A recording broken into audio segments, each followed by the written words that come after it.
Thank you for having me today. And just listening to that last topic, I have a lot of kind of points to it that I think about empowering managers and engagement.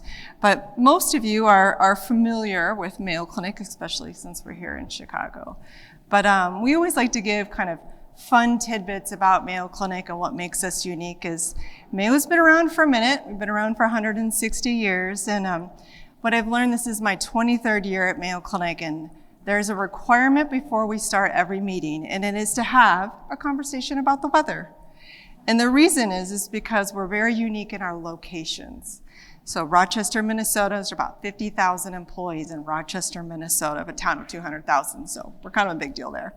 And then in Jacksonville, Florida, which is where I reside. So it's a little bit of a shock coming here today. We have 8,000 employees there. And then in Arizona. So when we get on the call, there's not a lot of sympathy for Florida experiencing 50 degrees, but it's at least 5-10 minutes of each conversation. But one of the other unique things is we see over 1.3 million patients a year from all over the world. And of that, it's really pretty amazing because Mayo can do different things because we do see so many patients. So the other unique thing is Mayo is the pioneer of Centers of Excellence relationships. So we know we've spoke about different vendors or different things like that, but Mayo has been doing it for about 25 years. And the reason that we started doing it is because a very large employer approached us about just issues with their outcomes, issues with where their associates were located, and the variable outcomes of the care, the cost of care, and asked us if we would be willing to do direct arrangements for transplant is how it started. So since then, we have 11.1 million covered lives within our Centers of Excellence. So one thing to note about when we talk about Centers of Excellence at Mayo, we're really talking about those that are direct with the employers, the TPAs, the case managements that everybody's hearing about. There are, of course, the ones with the BUCA plans that are more for transplant, where they're like Blue Distinction as an example. So that leads me to what we're going to talk about here today. And that's trends. You guys are living this. I've spent half my career in the benefits area at Mayo before I moved over to the business side. And it's truly incredible to see what the trends are happening. We know that they're alarming. We see it on our plan data. But what's kind of interesting about the change is what is driving that cost. And it is one of the biggest drivers, the prevalence of cancer. The prevalence and increasing prevalence since the pandemic of younger cancer prevalence between certain categories there.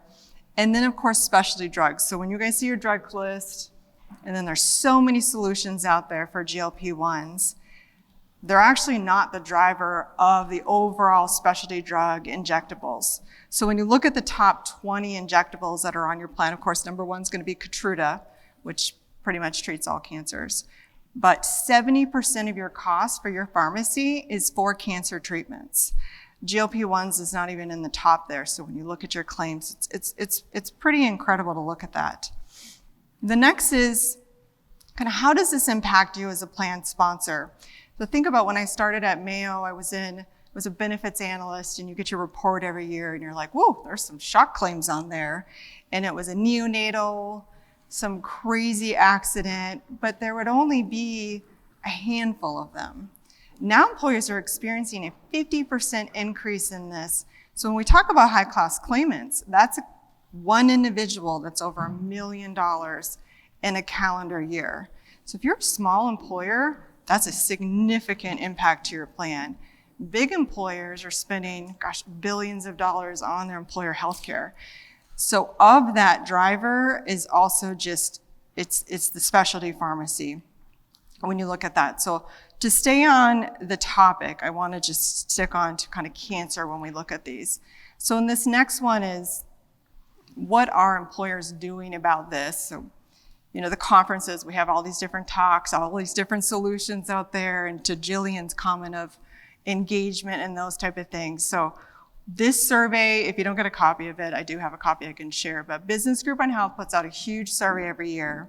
It's about 17 million covered lives within this survey participation. So they're ranking these as the top 3 solutions for controlling health plan costs. So of that, you can see CV falls in there too. Oops, I didn't switch it, sorry. You just had to read my mind on that. So we'll stick on cancer there. So that is saying that 50% of the employers shared that they would have a cancer solution by the end of this year. Then another 26% are sharing that they're implementing in 2026 and 2027. That's a significant amount of employers out of 17 million covered lives that are looking for these types of solutions. So when you think about, I'm standing up here, Dana Baker from Mayo Clinic, it is a little self-serving that I'm giving this as the highlight of COEs are the answer. But when you look at that and kind of why are they doing that, there's a simple reason, and the simple reason is they work. There is enough data to support how centers of excellence work, that they help people and they help organizations. So as I mentioned before, there's a couple different types of centers of excellence. So the one I'm talking about is when you go direct to the actual provider of the care. Now, Mayo Clinic is contracted with all of the navigators, the case management, the ones that are out there providing it. We're the ones contracted to provide the actual care.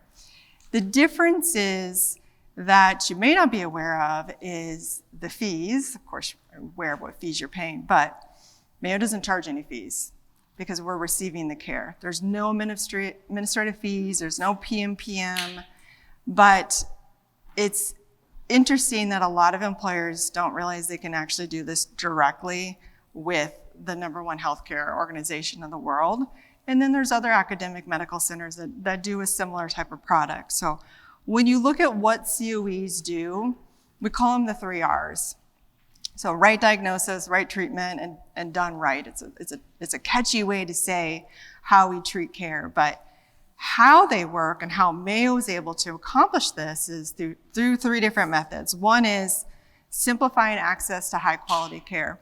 This is something that was really highlighted in the pandemic when you had rural populations that didn't have access to the same type of care.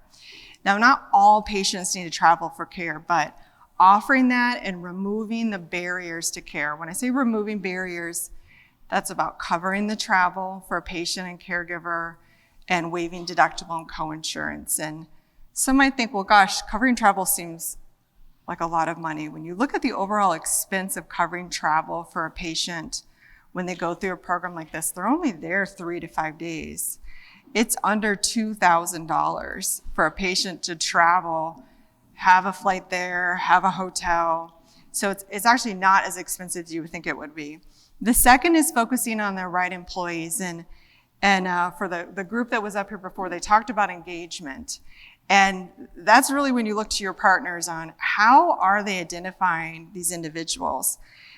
Are they doing active outreach to patients that are having complex issues? And I did mention not everyone needs to travel for care. You do need to identify the right patients that would benefit for your centers of excellence. Are they looking at their claims data? Are they doing active outreach?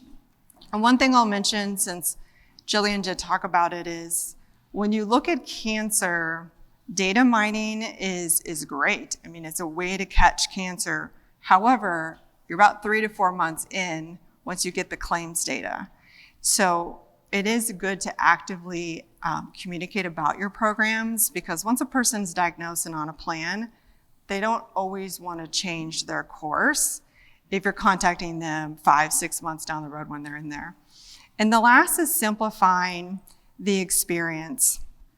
So as I mentioned at Mayo, we're all under one roof. And what makes that unique is, if anyone's experienced care there, when you walk in, your labs, your x-rays, your imaging, your pathology is all done on one campus. So every single physician and provider that you see there is working for Mayo. We don't contract out anyone. They're getting a salary. So regardless of how many people they see in a day, they make the same salary. But it's also a different way to practice medicine. There's no incentives to that actual care or to do more procedures. So while all this sounds great and catchy, and the 3 R's were a fancy way of saying that, another good way to look at that is the actual data. So what I'm sharing here is data on the program. So we did a deep dive on 500 patients that came through out of about 7,000 in 2023. So in that, those are through employer-directed kind of care. So that first number I'll just share, these are real people.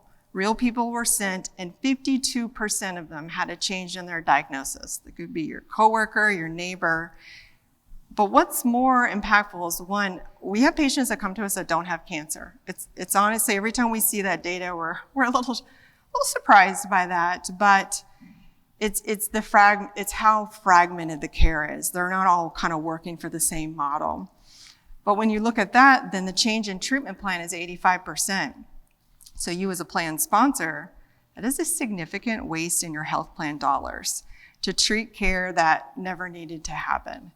So when you look at centers of excellence, it's more just that I'm getting to the right care, I'm getting to the best care, but it's your outcomes on specific individuals. So when you see, and I did mention about travel, when patients come through, they're typically with us 3 to 5 days, and then we send them home to their local community. They'll see anywhere to 3 to 5 providers within that time period. So I don't know if anybody else has made an appointment lately, but sometimes it takes a while to get into specialists. So that's the beauty of having it all under one roof. So let's talk about a real person. So this is Molly. She's actually a real person, but that's actually not her picture because I can't share her picture. It is a beautiful picture though. So Molly is a real person when I share that. She's a lung cancer survivor.